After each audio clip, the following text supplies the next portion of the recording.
sahabat kerawat alam. How are you today? I hope you are good. Well, seperti biasa, channel ini akan menjadi tempat untuk kalian mempelajari tentang morfologi dan klasifikasi makhluk hidup serta fakta menarik mengenai alam semesta. Nah, siapa nih yang suka makan jambu air? Dari kalian penggemar jambu air, ada yang tahu tidak bagaimana proses pembentukan buah yang kalian makan? Dimulai dari munculnya kuncup bunga. Selanjutnya, terjadi proses penyerbukan. Nah, proses penyerbukan yaitu bertemunya serbuk benang sari yang jatuh ke dalam kepala putik, mengalami beberapa proses sehingga terbentuklah buah.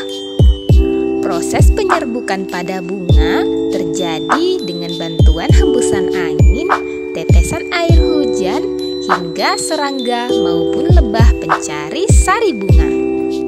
Penyerbukan pada sebagian tanaman berfungsi untuk proses perkembangbiakan. Proses penyerbukan yang sukses akan menghasilkan tumbuhnya buluh serbuk yang masuk ke dalam saluran putik dan menuju ke bakal biji.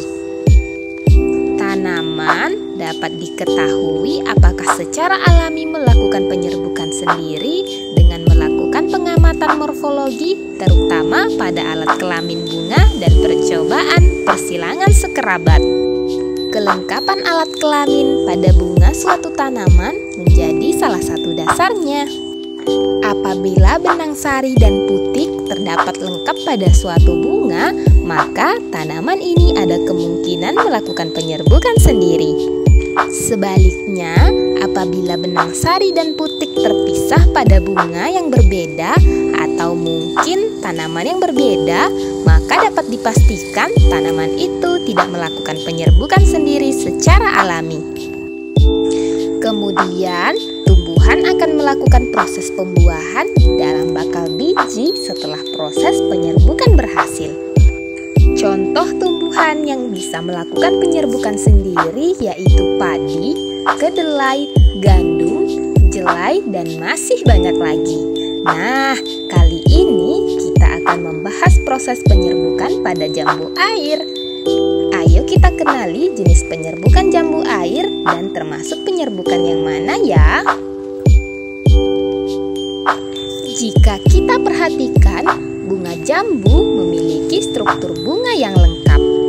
Bunga pada tanaman terdiri dari benang sari dan putik.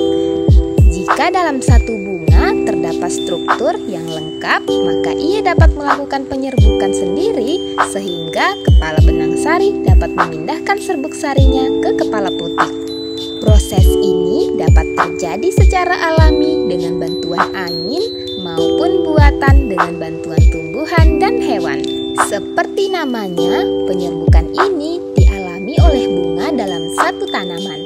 Biasanya, tanaman dapat melakukan penyerbukan ketika masih berbentuk kuncup bunga. Nah, khusus untuk bunga jambu tergolong jenis penyerbukan sendiri. Saat kuncup sudah terbuka dan benang sari akan berjatuhan, maka terbentuklah buah jambu. Nah, sahabat keramat alam, mulai dari kuncup bunga sampai bunga mekar dan putik serta benang sarinya berjatuhan bisa memakan waktu hingga 1-2 minggu. Setelah itu, membutuhkan waktu sekitar 2-3 minggu untuk buah jambu mulai membesar. Jadi, sahabat keramat alam jangan bingung lagi ya. Jambu air adalah salah satu dari banyak tanaman yang melakukan penyerbukan mandiri. Selain melakukan penyerbukan sendiri, ada beberapa jenis tanaman yang melakukan proses penyerbukan dibantu oleh hewan. Hayo, ada yang tahu hewan apa saja yang bisa membantu proses penyerbukan? Ayo berbagi ilmu untuk kebermanfaatan bersama ya. Well, sahabat keramat alam, ada yang sering melihat proses penyerbukan bunga melalui bantuan hewan? Bagikan pengalaman kalian di kolom komentar. Jika kalian merasa channel ini memberi informasi dan edukasi, beri kami apresiasi dengan klik icon like dan subscribe. Thanks for watching, hopefully useful and educational. Bye-bye.